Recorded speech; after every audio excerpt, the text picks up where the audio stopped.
Welkom by Kreatiewe Kreature, 'n sak vol stories se mini-reeks oor gediertes en gedoentes uit die mitologie en legendes.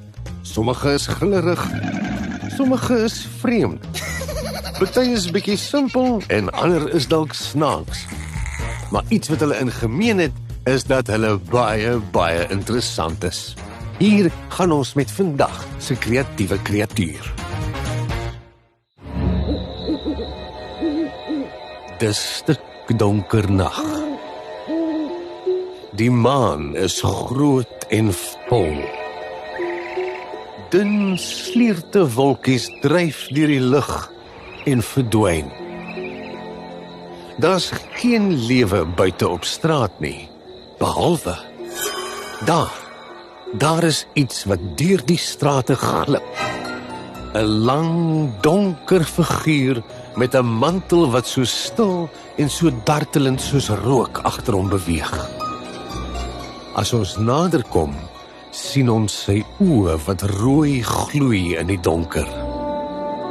Wanneer hy glimlag, sien jy 2 skerp tande. Hy beweeg vinnig, soos 'n skaduwee wat op en af, heen en weer flits. Wat soek hy? 'n Stil dorpie? Dalk iemand wat lê en slaap? Kan jy raai wat dit is?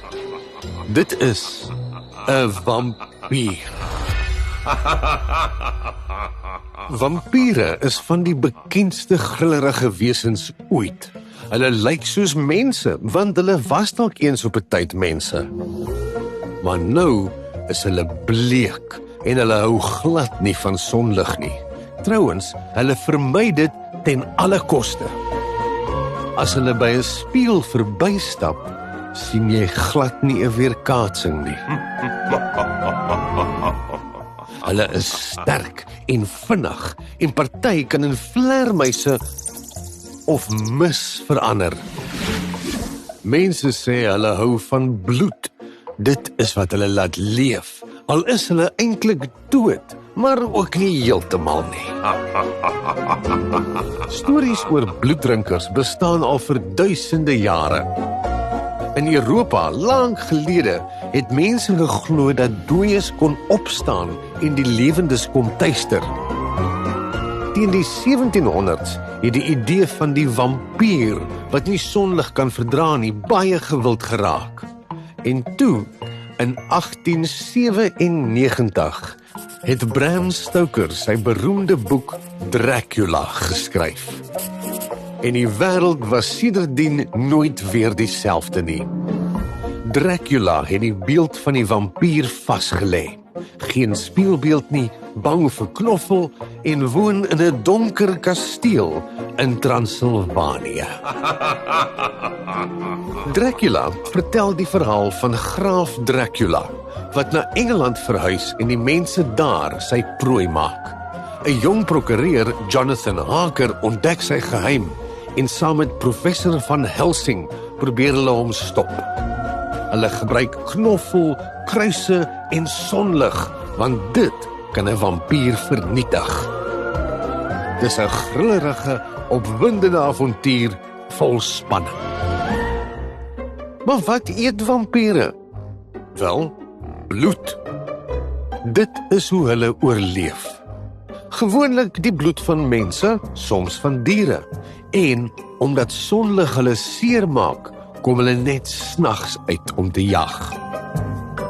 Behalwe vir Dracula is daar baie kinderboeke oor vriendeliker vampiere. Daar's ook Otto Schreck in Terry Pratchett se Discworld boeke en natuurlik The Count of Count van Sesame Street, wat net obsessief is oor tel. Sien, nie alle vampiere is sleg nie, party is sommer net 'n bietjie anders. En hoe sal jy jouself beskerm as jy 'n vampier van aangesig tot aangesig ontmoet? Wel, eerstens, vermy liefs die situasie. Maar as dit nie anders kan nie, moet jy maar hoop jy het 'n kruis of knoffel in jou sak of in jou sokkie weggesteek. Vampiere is blykbaar obsessief oor tel. So, as jy 'n handvol rys het, gooi dit net daar voor hom op die vloer neer en hy sal dit dadelik begin tel. 1, 2, 3, 4. En terwyl hy tel, kan jy jouself vinnig uit die voete uitmaak. 1, 2, 3, 4, 5, 6, 7, 8, 40, 1, 2, 3, 4. Dit is dan dit vir die vampier. Vandag se kreatiewe kreatuur. En tot volgende keer, lekker luister, lekker lees en lekker leer.